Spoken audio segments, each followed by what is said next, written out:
Welcome everyone to February Smart Money Town Hall. We are going to get an economic update and we're going to talk about it. Everyone's got cool different insights based on their different industries. And then we're going to learn a little bit about finances and how money works. So welcome everyone. Let's get started. I'm going to share my screen briefly. And of course, this is a bit of free networking. People are meeting each other that haven't met each other before, so please feel free to put your name and contact information in the chat, as well as PM each other and connect offline after this. Also, please feel free to discuss and add to the conversation, so you can either unmute yourself at any time and ask questions or make comments, or put your comments in the chat, and I will address those as well. We are going to start out with personal introductions, so we kind of know a little bit more about each other and where everyone is coming from. And then we're going to do our economic update and our discussion and Q&A.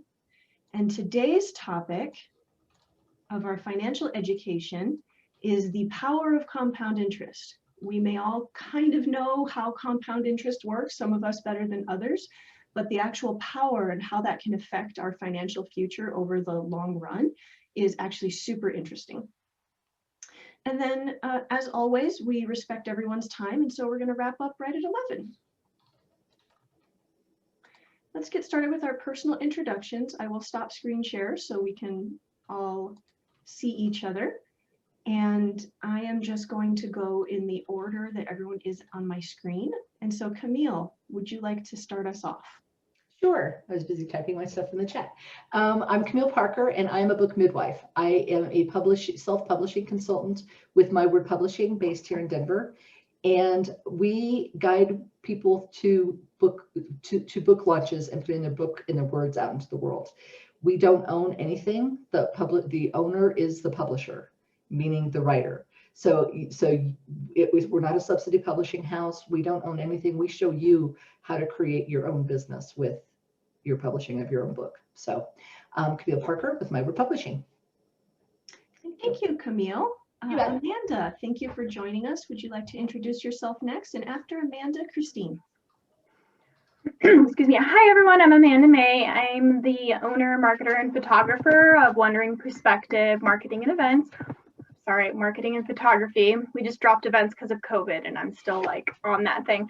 I mostly do social media marketing and photography, content, photography, visual content, all that kind of stuff, and branding for personal and businesses. I just put my information in the chat. I have a free marketing workshop coming up about there we go. It's called Who Are My Customers and How Do I Find Them? So if you're interested in that, you can just register. And then I also have a fun women's roundtable that I host. And so that's going to be coming up. Sorry, my dog just started barking. So that's going to be coming up in about a month as well. And I'll put the link in there for that. So that's kind of what I'm promoting right now. And I'm excited to be here. And thanks for having me. And it's nice meeting all of you. Thank you, Amanda. And we are not going to ask you to pick your dog up and put it in front of camera for tax, barking tax. Christine, would you like to go next? And after Christine, Fred. Sure. Well, I think most of you already heard me talk a little bit about it a minute ago, but I'm with Yellow Dog. We're print design and marketing. We're in North Denver up at 38th and Steel now. Historically been printing, digital printing, but we've added the graphic design, web design, marketing component over the last few years, and it's going really well. So yeah, our website, yellowdogdenver.com. We do all sorts of stuff, basically anything that's printed, get in touch and ask if we can do it. And if we can't, we can find someone who can and help you out with the full package. Thank you, Christine. Happy to have you here today. I hope you enjoy it. Fred, if you would like to introduce yourself, and after Fred, Joshua.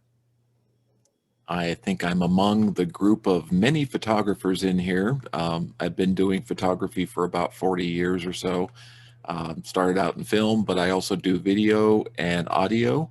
I'm a former and still graphic and web designer as well. I did that. I've done that for about 20 years. And my wife is a self-published author, so I've got something in common with just about everybody in here. I do fine art, I do headshots, portraits, I do product photography, commercial, real estate, whatever. If it can be taken a photo of, I will do it. So that's it for me. Thank you, Fred. Joshua, if you would like to introduce yourself, and then Marianne. Hi, I'm Joshua Timberman, and I am married to Melissa, and it is wonderful to be so. I am the head of community and support at SIM. We're a startup that builds security workflows and tools for companies that have various compliance and other regulatory security concerns. I am not self-employed. Thank you, Joshua. And Marianne, would you like to introduce yourself? Yes, can you hear me okay? Sometimes I have issues with my mic. Okay. I'm Marianne Watkins. I'm a realtor with South State Realty. I've been in the industry for over 9 years, and you know, my passion is just helping people be where they're supposed to be during different transitions in their lives. I love what I do. Market is crazy right now.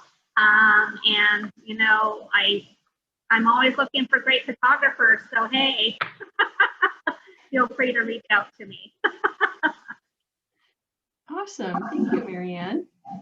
I am Melissa Timberman, your host for today, and I work with Five Rings Financial. We focus on financial education. We want people to know more. We want people to feel comfortable. How money works is not a secret. It is easy to understand once you have someone who will actually explain it to you. And everything about your financial future is within your control and within your grasp. And I love giving people that message. I love giving people peace of mind, helping protect your assets. So even if something terrible happens to you, a personal tragedy does not have to become a financial tragedy. I really like what I do, and I'm a giant nerd, and I love numbers and all of these. I love numbers and all these really cool things about how the economy works and how it affects all of us individually, but we can also see these trends as a group and as a nation. And so with that, let us continue on with our economic update. I'm going to share my screen again. And again, please, everyone chime in, include yourselves on the chat, and of course, talk amongst yourselves as well. So thank you for sharing a little bit about yourselves, and we all kind of know, I think this is the first time we've had several different people in marketing. Usually there's lots of different industries represented, but what I think is really cool is that despite, you know, several of you being in the marketing and photography world, it's still really cool that you're all going to have completely different perspectives on what's happening in the economy right now. So when we look at the economy, when we look at how the economy is doing, we look at 5 different things. There are thousands of things we can look at, but these 5 are really easy to understand. I make it even easier to understand by using a color coding system and a grading system. So red means something is not doing so well. Blue means it's okay, there's nothing to be concerned about, also nothing to be excited about. And a green means that something is going really well in that part of the economy. So the 5 things we look at are employment. Do people have jobs? Housing, Marianne, real estate. There are, what, 10,000, 15,000 different measures of how housing is going. But we look at one just because we don't want to get bogged down in too many of the details. Inflation is also a really important part of the economy. And this one's kind of my favorite because this one's usually in the green. We also look at spending, how people are actually spending their money. And we look at confidence. Confidence is a really good measure of how an economy is doing. Sometimes the economy is kind of propped up or depressed just by simply how other people see it. So let's jump right in here. Let's look at our unemployment rate. Our unemployment rate is 6.3%, and a good unemployment rate is between 3 and 4%. We don't want unemployment at 0, because if unemployment is 0, it means everyone is employed, everyone has a job, and businesses can't expand. So we need unemployment between 3 and 4% because that's a really good balance between people having jobs and businesses having enough of a pool that they can expand and grow. So our unemployment shot all the way up to 15% last April. It has steadily gone down. It's still higher than is ideal for a growing economy and a secure population. But unemployment goes up and down over the years, and that's what the graph on the right is. Unemployment shooting up really high, unemployment being a little over 6% right now. It's nothing to be that scared about, and the improvement we've seen has been really great. So let's move right along to jobs added and lost. How many people filed for new unemployment claims? How many people are actually employed right now? From December to January, we added 49,000 jobs, which really is not very much. That's not very much at all. But remember, at the end of December, we're coming off of seasonal employment. So adding 49,000 jobs in January is just fine. It gets that blue, that, you know, we're doing okay kind of grade. Over the last 12-month period, jobs added lost has actually ticked down a little. It was 9.4 last month, and it was corrected, and it is now down almost 10 million jobs. So that's 10 million Americans who don't have jobs, who had jobs a year ago. So despite the December, January, despite that month over month ticking up a little bit, we're still well below where we need to be. And this means that families are suffering. And so this is not ideal. So we've looked at employment. Let's move on to hourly earnings. And this is how much real money people are bringing home. Even if people have jobs, are they really making enough money to live? Are hourly earnings going up as inflation goes up? If hourly earnings stay flat and inflation goes up, you have less real money to take care of your family with. So year over year, oh, I did not update 2019 to 2020. This should say January 2020 to January 2021. Hourly earnings have ticked up 4%. And so that's great. We're really happy to see that. Hourly earnings have stayed flat over the last month. That's not something to be too terribly concerned about, because it's really nice to see that real earnings have gone up over the last year for people who are employed. Next, we're going to look at housing starts. And again, this is one measure of real estate, and it's not a measure that Marianne is going to talk to her clients about very much, of course. But when construction workers and construction companies start building new residences and new apartment buildings and new commercial construction, when they actually start, you know, digging in the dirt and raising homes, that's a really good measure of how confident companies are that the economy is going to be good and they're going to be able to sell those homes, sell those apartments. So December to January, we're actually down a little bit from where we kind of should be, but this is not actually that concerning because December had a really big growth in housing starts that we didn't expect. So if you look over the last year, the growth that we're seeing is actually on par with what we should be seeing. So the actual rate gets that kind of C grade, that red, but this is not something we're very upset about. Inflation, again, this is my favorite because I like seeing all the green on the screen. The consumer price index is how much you and I are paying for goods that we bring into our homes. And that's up just a teeny tiny percent, and that stays in the green because an ideal inflation rate is between 0 and 2%. Again, we don't want inflation too high, but if inflation goes below 0%, then that means the economy is not doing so well. So anything between 0 and 2 gets a green, it gets that A grade. We're really happy about that. The consumer price index is strong. Goods are going up a little bit over time, but we know that wages are keeping pace with that, so we're happy about that.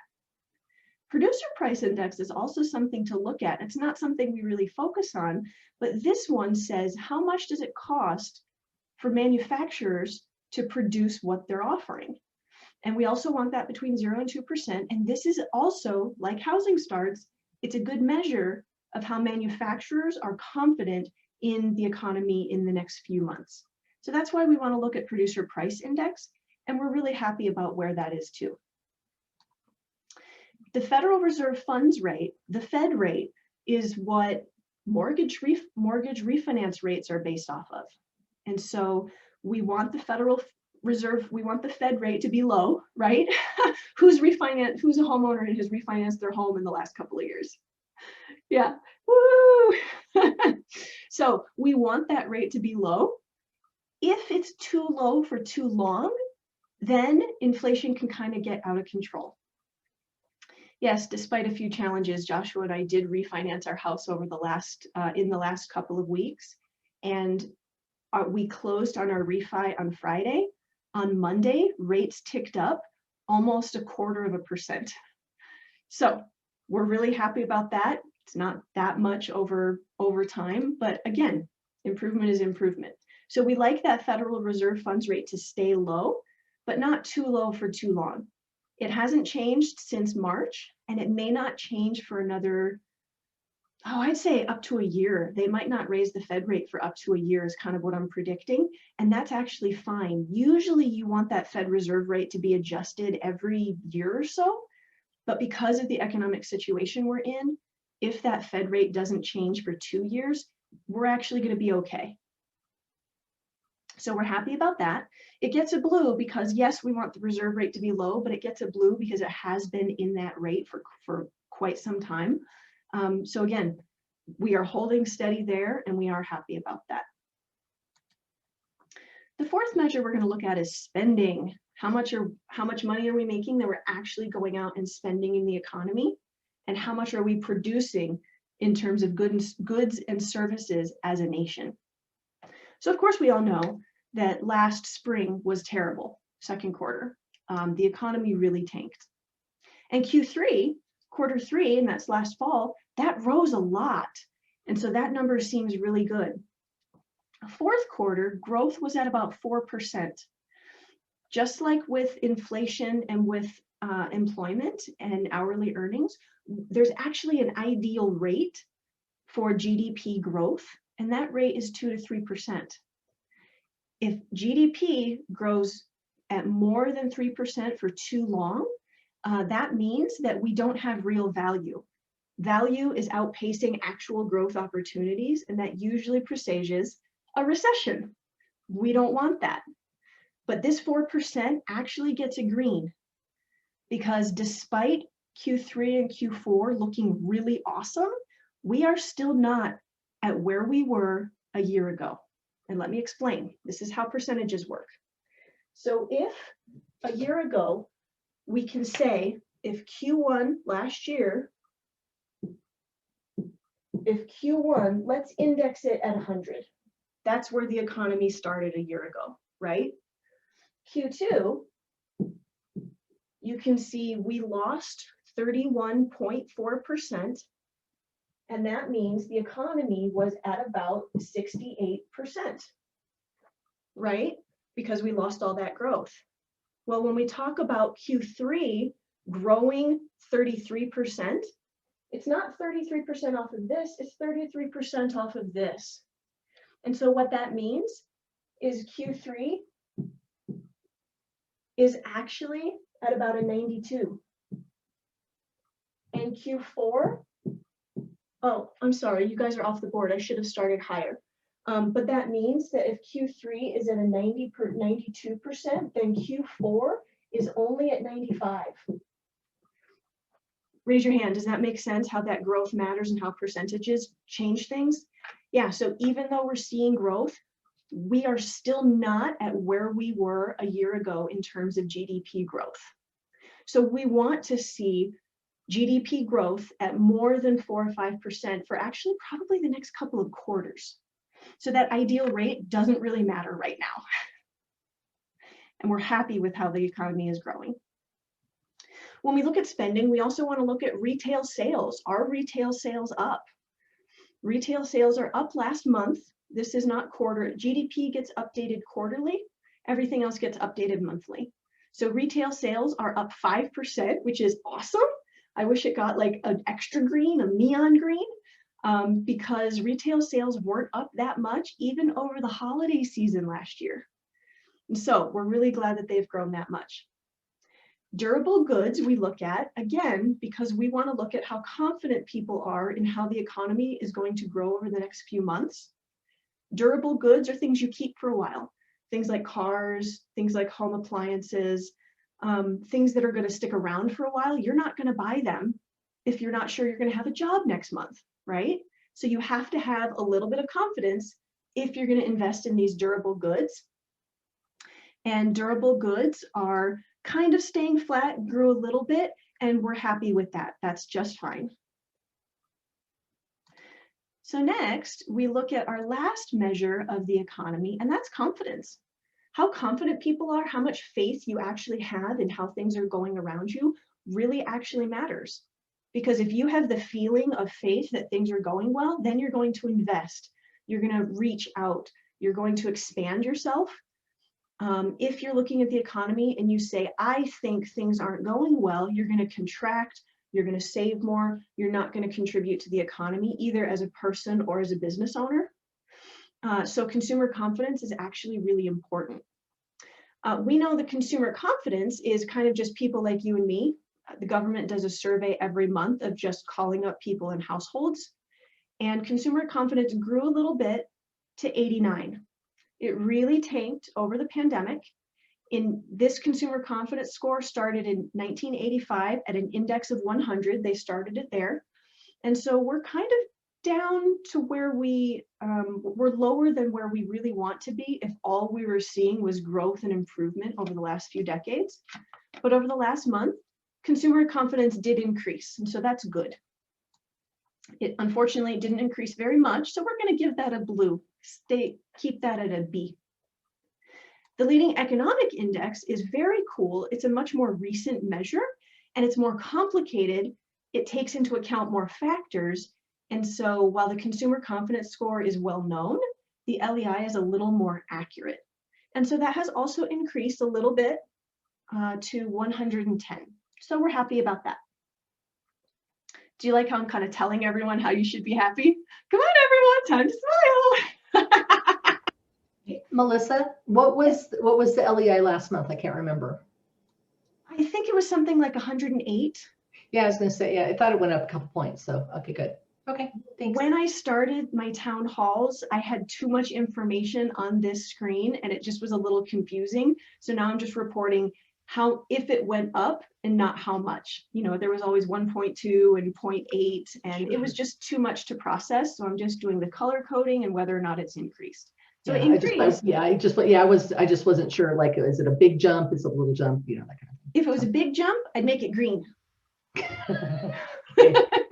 Do you like how I simplify things here? I do. I absolutely love that. Thank you. None of this stuff is hard.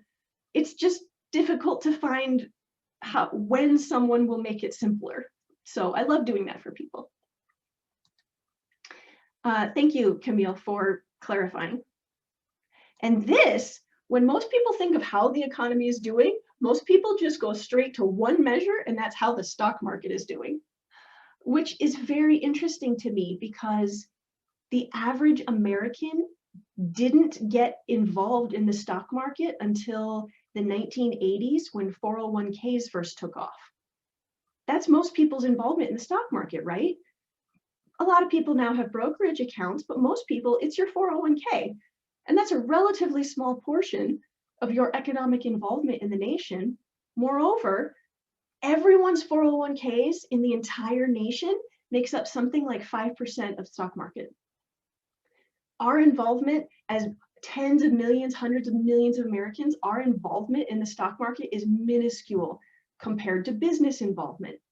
But still, just because this is the way people think and it's an easy measure that you can just look up quickly, almost everyone just goes straight to how the stock market is performing when they think of, is the economy doing well or not? So the stock market is doing quite well. And this one has stayed fairly consistently in the green over the last few months, which is nice. The stock market reached a mid-February high of 3,948 points, and this is an all-time historical high. So that's pretty exciting. And this is an index of the S&P 500. So that is the end of our economic update. And instead of just throwing numbers at you and that kind of thing, let's bring it all together to what do things mean overall. And so when we look back at our color coding for all of our 5 different measures, inflation's doing really well. Spending and consumer confidence is doing pretty well. we still have room to grow in unemployment, and housing starts was down month over month, but it is on track for normal. So I wasn't sure if I wanted to do housing in kind of the C or the B grade. Housing is kind of on that cusp where it's really kind of doing okay, even though a greater analysis says that housing is doing okay, even though the immediate numbers kind of threw things off for a month. So we bring all of this together and we give our economy an overall B over the last month. And so what does this mean? Woohoo! It means it's not a C. It also means we're not poised on the edge of a cliff where we're going to take a cliff dive all the way down. Nope. It means we are right in the middle. Nothing super exciting is going on. There is uncertainty. A lot of that is due to the pandemic. So there is still uncertainty in the economy, but the numbers do not indicate we're going to fall off a cliff anytime soon. So you can have confidence that you should still be saving. You can still plan for your future. Nothing terrible is going to happen. And I love giving people that confidence that things are really okay right now. It's not time to batten down the hatches. And if you want to expand your business, as people in marketing know, if you kill your marketing budget, your business is probably not going to survive and it's not going to do well, and you're going to need more work to keep it up. So with a B economy, if you're a business owner, now might be the time to put more money into marketing. That was a conversation I had with someone last week. But because the economy is at a B, this might actually be a really good time to invest more in your business and kind of edge out your competitors. Because we do see things going in the right direction, even though it's not super exciting right now. So let's start our discussion portion. What questions occurred? What things were you surprised by? What are you seeing in your own industry? And again, I kind of like that we have a couple of people in roughly the same industry, because all three of you are still going to have different realms of knowledge and different things that you're seeing. So do you see things going? Do you disagree with me? My ego is solid enough that you can disagree with me, and that's fine. So what are you looking forward to? Are you afraid of anything? Was there anything here that you found surprising or that you've never really thought about before? And what's your biggest takeaway?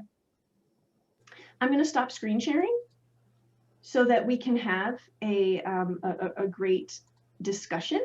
Does anyone want to start off our discussion here? Anyone have anything that they've noticed in their industry or the economy overall that this kind of sparked a thought about? Fred? Let me think here. Well, people are starting to come out of the closet and get out in public again, which means as far as portraits and headshots and things like that go, I'm starting to get more appointments, so more studio time. So that's nice. But, you know, the digital stuff that I've been doing, which I ramped up a lot last year and even more recently, has been doing pretty well. So it really depends on what you're doing and all that. Sales of wall hanging art is not doing great, but people are still watching their money because, you know, it's like, oh, that's a great picture, but I do need a peanut butter and jelly sandwich. So it's kind of. Yeah, that's a really good point. And that kind of says that wall hangings are more the durable goods, stuff that's going to be around for a while. And people maybe aren't that excited about spending money on that kind of thing because they're a little uncertain, but they are doing investments by taking care of their businesses and expanding into headshots and marketing and that kind of thing. Yeah. So Christine and Amanda, like you guys are, I'm not picking on anyone, but I'm just like rabidly curious about what everyone's experience is right now because it always changes every month. Christine? You want to go first, or? Oh, sure. I mean, I think since we do printing and marketing, like you said, continuing to invest in marketing is very important right now. And so I think that's probably why we've seen a lot more traction in the marketing in design right now than the print, because I feel like print is generally one of those expenses that people cut first when they say, well, should we print a newsletter or should we, email it digitally? It seems like for some things it's an easy budget cut. But we were also really reliant on, trade shows and events in schools and catering and weddings and things like that. So, I mean, for us, as long as that stuff isn't happening, it's tough. But I have seen the marketing go up. And one other thing I've noticed is with the PPP loans, like we work with a lot of small businesses.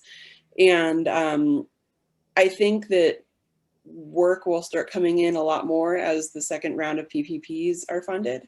And I think pretty much everyone is waiting on their funding so then they can spend that money with another business who can then spend that money with another business. And so it's still a little fragile, but overall though, we are seeing increases again. So. Awesome. Very cool. That's great. And I think if the pandemic has taught us anything, it's one, that public places are really dirty, but two, that we are all very adaptable. A lot of people, I mean, I even know physical fitness trainers who, one woman said that she's been trying to do online classes for 2 years and she was kind of getting a little traction, but people were kind of thinking, oh, it's just nicer and easier to go out. And guess what's happened over the pandemic? Her business has increased because she can't see people in person. And so, yeah, it's awesome that you guys were able to really adapt quickly and move into the digital side of things a lot better. Well, I think e-commerce too, ordering online and the websites. And so we've seen a lot of business building out websites to include e-commerce and online ordering, whereas people didn't really necessarily think it was required before. So that's been an upside. And I'm interested, I know a lot of people have expanded into website development. So Amanda and Christine, have you noticed that pricing for website development has gotten more competitive, or it's about the same? You still have a range between, kind of the lower end and the more expanded things people are looking at. What do you guys think? I mean, I'm not as familiar with our pricing structure for websites, but I mean, I have heard a lot of people, say that our pricing is very competitive, but I honestly don't know. I can't really speak to it myself. Okay, so you don't think people are having to drop their prices because so many more people are getting into website development? I know we haven't personally. So. That's good. I mean, frankly, it's always nice to get something inexpensive, right? Back when I owned a brick and mortar, every couple of years, I would raise my prices by $5 and people would complain. So we all want inexpensive pricing, but frankly, keeping prices higher or at least not having to lower them is going to be better for the economy in the long run. It's a balancing act, and a lot of our material pricing is going up. So it's we really quite literally can't lower our prices right now because our expenses are rising. Yeah. Mm-hmm.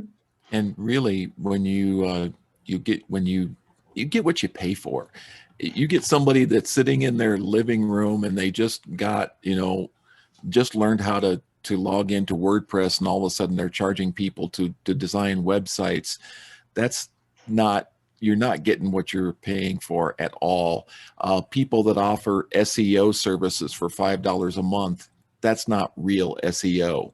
That's not even $50 a month. SEO is a full-time job. If they promise you they're going to get you on the front page, it's going to be a very, very specific search term. It's not going to be, photography. They're not going to get you on the front page as a photographer. It's not going to happen.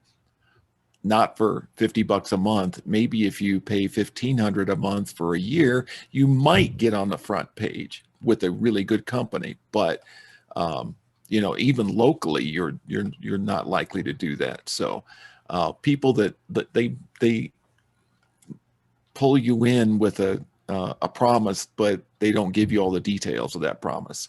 So when you're looking for somebody that does the web design, that's not web development. There's two different things, and so you got to be really careful about that. So again, somebody they charge you $300 to build a website. it's probably not going to be what you want. And you need to know exactly what they're going to give you for $300. Well put. And I see a lot of head nods. Everyone here, maybe with the exception of Joshua, but everyone here deals with contracts. And we all know the fine print matters. Amanda, do you want to chime in? Yeah, I definitely agree, with everything that you're saying. And I think Christine made a good point about material costs going up. So I think that's been in almost all industries. And I've noticed a lot of prices have been going up because of that. If you have like a physical product, and I've noticed that a lot of businesses are trying to do that more online to cut out that cost and different things like that. But I've definitely noticed an increase in my business anyway in the last month, I want to say. Just, that new year happened and everyone kind of was waiting around like, okay, what's going to happen and everything. And then February kind of hit and they were like, all right, we're it's going up. I haven't had to stay in my house yet for a whole nother complete shutdown. Like I can leave a little bit. So there's definitely been a big difference I noticed in that. But definitely the online commerce is huge right now. And everyone's trying to figure it out and how do you get in front of everybody. And so I think that's like the biggest thing that I've been working on with clients. And then also I think for me, like branding wise, like it's a lot of people are having to rebrand themselves. They've changed their jobs. They've had to change their industry completely so that they could, because their industry is just, their industry is gone now, or it's, the amount of hours they were getting has been dramatically cut in half. And so there have been a lot of, kind of personal rebranding going on where people are like, okay, well, what do I do now so I can pay my bills and not have to, do all that stuff. And so there's been a lot of that branding I've been seeing going on, for a lot of people. And that's a whole nother conversation too. But that's kind of what I've been seeing. But it is going up and a lot of people are starting to get the vaccine. And I think that's building more confidence in people that they're feeling like they can go out again. And I noticed the stores, even the big box stores like Target and stuff like that have been much busier recently when I've been going out, and I've noticed a big change in that. So I think it'll be interesting to see how we integrate what we've been doing in the last year of being almost completely online to when we start venturing out again and how that's going to look like. I'm really curious to see what that's going to look like, because I don't think we're going to go back to exactly how it was before. I just don't, I know that that's not going to happen. So it'll be really interesting for businesses to see what kind of cost analysis they're doing and everything for that. So I'm really interested in it and curious to see. It's nice to see all of the sorry, my little wolf's in the back. But yeah, I'm curious to see all of the different stuff going on. So yeah, I think that's a great point. And we are seeing people take steps that say they do have confidence in how the future is going to look, where they are investing more in their businesses. So very cool. Marianne, Camille, I know Q4 is really a good thing for you. People have time to kind of think about that book they've always wanted to do. They do. Marianne, Yeah. It's real estate gangbusters. So what are you two seeing? Go ahead, Marianne. Oh, okay. Real estate it's crazy right now. Interest rates are really low, so everyone wants to buy, but seller inventory is down so low that sellers are afraid to sell because they don't know where they can buy. So it's an interesting market. It's good to sell a house right now. If you checked on your appreciation on your own homes, I'm sure you're like, whoa, they've really, really gone up. But, things are going to have to even out eventually. Rates will go up a bit eventually. And a more even market in real estate is going to be better for everybody. Mm-hmm. I've almost seen buyers in panic mode where, I've seen some insane offers lately. where buyers are just willing to give up almost all of their rights to get a house. So yeah, no, everything. I mean, it's good though. Colorado is a very, very strong real estate market. I don't predict that there's going to be any type of a bubble situation later on. I think overall, just going through everything with Melissa, we do have a pretty strong economy here. So I was excited to learn how everything, how consumers' goods are doing and everything like that right now. So thank you, Melissa. Yeah, thanks. Yeah. One comment, kind of Marianne, kind of speaking to what you were talking about, one comment I had about my town halls is I would like to see more about how things are doing in Colorado. And that's actually just really hard to figure out. It's very difficult. They don't have the same ways of reporting that the nation does. And it's kind of a budget issue, right? They don't have a department big enough to just focus on Colorado. So unfortunately, yes, it would be super interesting to see kind of how things specifically are in Denver Metro or Colorado as a state, but that information is honestly just harder to find. And it's not as consistent to find. So, so unfortunately, we don't have a view on that. And so we kind of depend on everyone here to kind of discuss and say, oh, this is what I'm seeing in my industry. So yeah, Denver is doing overall, I mean, the sense I get, not having looked into data, the sense I get is that Denver overall is doing better than other states of the nation. And part of that is our strong real estate market. And frankly, I'm personally relieved to hear that this is not, despite things being crazy on the ground, like Marianne, I've heard of buyers waiving inspections, offering $50,000 over asking or 20% over asking. And that's nuts, but it's nice to hear that that's not causing a bubble right now. Yeah, I really don't think there will be a bubble. I mean, after what happened in the housing market in 2008, lenders are everybody's really, they've tightened up restrictions and rules so that won't happen again. And Denver, we're really not predicting that anything major is going to happen in the housing industry in the next couple of years. So we have one of the strongest housing industries in the nation, which is contributing to our strong economy. And builders can't build housing fast enough right now. Right. Yeah. Awesome. Thanks, Marianne. Camille, your job is really cool because you actually touch a lot of different people in different industries. So you've always been And very what's interesting, what's interesting to me is that we actually raised our prices January 1.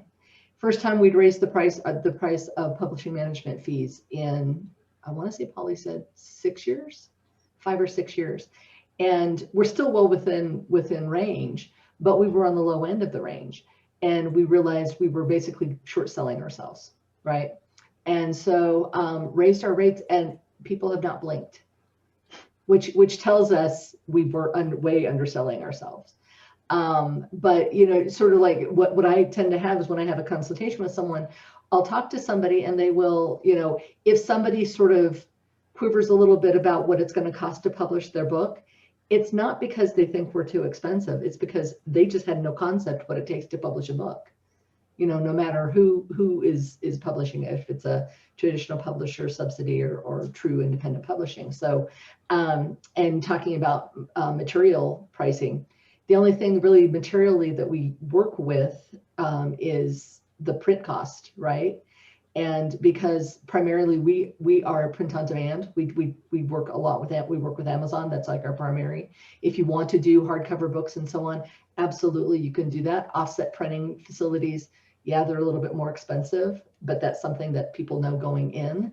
So that's not something really that's changed within the market so much as there was a time way back when I was in advertising and in an agency, and we worked with a lot of offset printers, and there was a huge issue with getting paper because it was back in the early mid 90s or not 90s, early 2000s, and they were having issues with trying to find the lumber companies that were, because they're having a lot of the lumber companies were not selling to us, they were selling to construction companies because they were doing a lot of house builds in that time, so in various parts of the country. So it was really interesting how the raw goods manufacturing then feeds into everything else, right? And so, yeah, I'm always fascinated by that kind of thing. I've worked in a variety of industries in my career, and I love learning about what's going on in other industries because we're all integrated in some way or some way, shape, or form. Especially, you know, because everybody needs marketing, whether you want to pay for it or not. You're going to need marketing. I'm sorry. It cracks me up when people, you know, whenever, like, I started at my advertising company in April of 2001. So of course, then what happens that year is 9/11. And then, you know, so, and during the next year and a half, it was basically, to be honest, hell, trying to, you know, get people to do direct, because we were direct response company. And so getting people to recognize that in order for you to move ahead as a company, you're going to have to spend money. You know, the spending money to make money concept is just so, and, you know, but I understand that for some business owners, that's just something they just never realize as a concept. And everybody in business needs to realize that, no matter if you're a one-person shop or if you have 20,000 people. So anyway, off my soapbox. So Awesome. Thank you, Camille. you bet. All right, guys, I don't know about the rest of you, but I am absolutely fascinated by the idea that, you know, more housing starts and more construction actually means less paper. That is something I never, ever thought of. Isn't that crazy? But as we move to more and more books being published online or you know, for these, you know, Right. how much does that change the demand for paper? Right. As more real estate contracts get digitized, like we did our closing and we signed, you know, still had a stack of paperwork like Right. this, but we Yeah. signed just as much of that online. Online, right. Yeah. Well, one of the things too to keep in mind, it's interesting because yes, online ebook publication is skyrocketing, absolutely. Paperbacks have not slowed down in any way, shape, or form. In fact, paperback self-publishing in general, whether you're actually just yourself going onto Amazon and figuring your way out through the system and doing it yourself, or going through somebody like us who were just helping you do your project management and so on, or going through a subsidy publisher, whatever, paperback books are huge. They're just huge still. And people, especially because of freaking COVID, everyone wanted to read last year, really, you know? It's like, what am I going to do with my time? At some point, you've binged everything you can binge on Netflix that you're interested in, right? You know, and Maybe. Strangely for me, I love watching TV. I love shows. I haven't let myself watch anything because I've been busy enough with everything else going on in my life.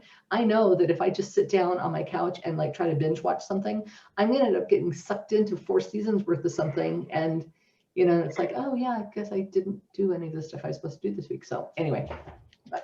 Yeah. Completely agree with you. I'm a huge book nerd, and I love the feel of paperback. Like, Yeah. I just do. I've never gotten into the digital books. I know I should for, like, you know, traveling. I travel all the time and stuff like that, but it's just that feel of that paper book and like turning the page and sitting in the corner with my light, you know, and Yeah. I don't know what it is, but yeah. And I agree. I've read way more books in the last year than I have in years prior because I've actually made it a priority. And yeah, it's been great. Like I definitely have really connected again with that part of my life that I hadn't really since I was in like high school probably.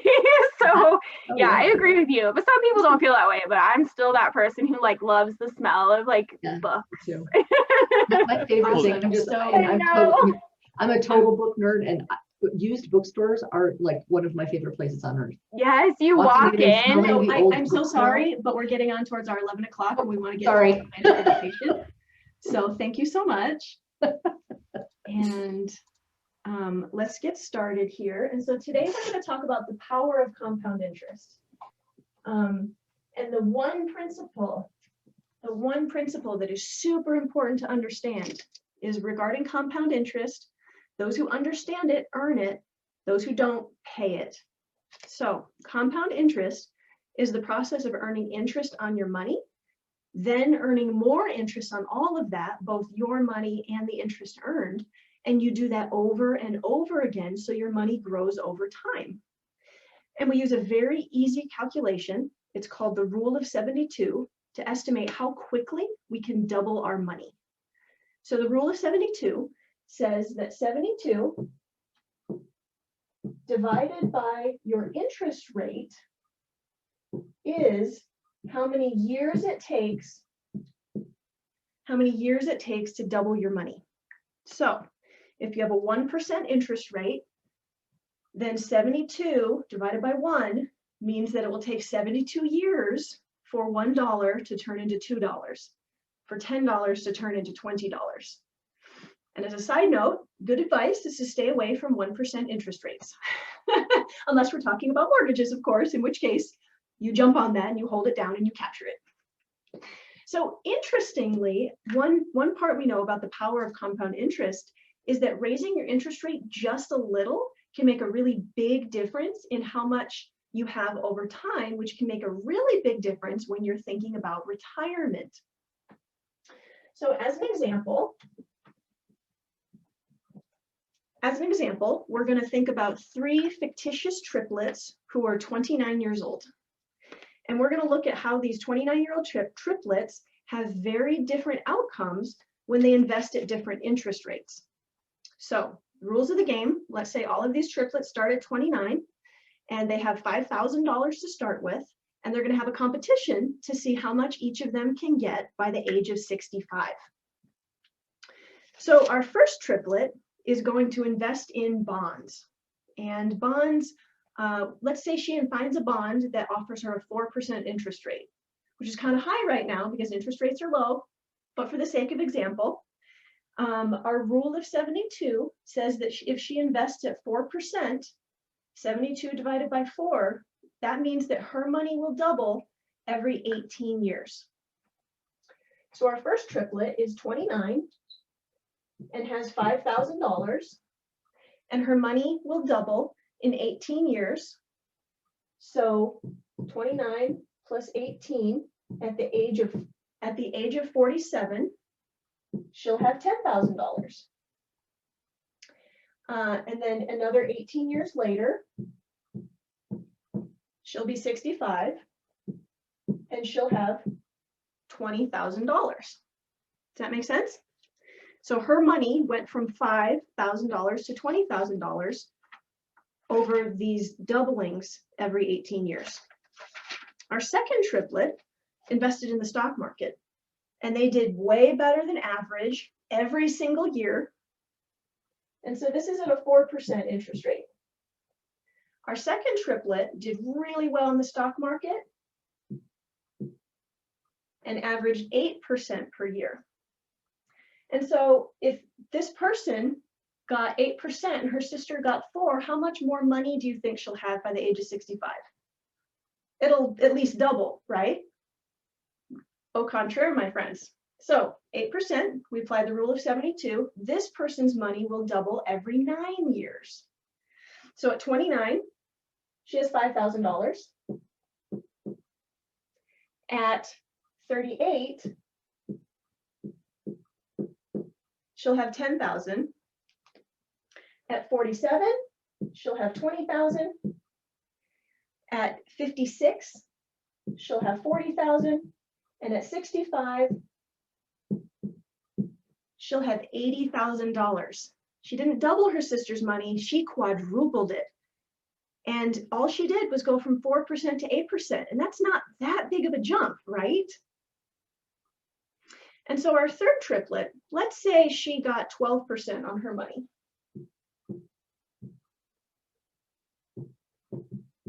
She starts out at 5,000, and 72 divided by 12 means her money is doubling every 6 years. And not doubling every 9 years, doubling every 6 years. And what kind of effect is that going to have? I'm not going to go through all the iterations with you. But by the time she gets to 65, she's going to have $320,000. So by raising her interest rate just a little bit more than her sisters, she has more than out-earned lots of her sisters. It's a hugely different result, and there's not a huge difference in interest rate here. And so then we ask, what earns 12%? First sister invested in bonds, second sister invested in the stock market. Remember what we said earlier, those who understand compound interest earn it, and those who don't understand pay it. Each of you has something right now that earns 12%. It's in your wallet, and it's called a credit card. Most credit cards charge 12 to 18%. So a $5,000 bill that you don't pay on is going to cost you $320,000 over time. Now, legally, that's not the way credit cards work, but the principle is the same. When you understand compound interest and when you can increase that interest rate, it can have an enormous effect over time. And so next month, we're not going to talk about the power of compound interest. We're going to talk about the power of time. And if you are earning a good interest rate and you invest your money in 10 years, you're not going to get very much growth. If you invest your money over 20 years, you're going to have an outsized amount of growth, just like we had an outsized amount of growth with slightly different interest rates. So next month, we're going to talk about the power of time and how that can make a huge difference in your savings. So we're right at the top of the hour. Thank you, everyone. I want to respect everyone's time and let you all get on with your busy days. It was so nice to see you all. Please feel free to reach out to me or anyone else here if you want to do some networking and to meet one-on-one, because I know everyone here, with the exception maybe of Christine, who I would love to get to know better. Yellow Dog sounds awesome. And I would love to invite you all to network amongst yourselves. So thank you very much and have a great rest of your day. You too. Thank you so much. Good to meet everybody. Take care. Bye, everyone.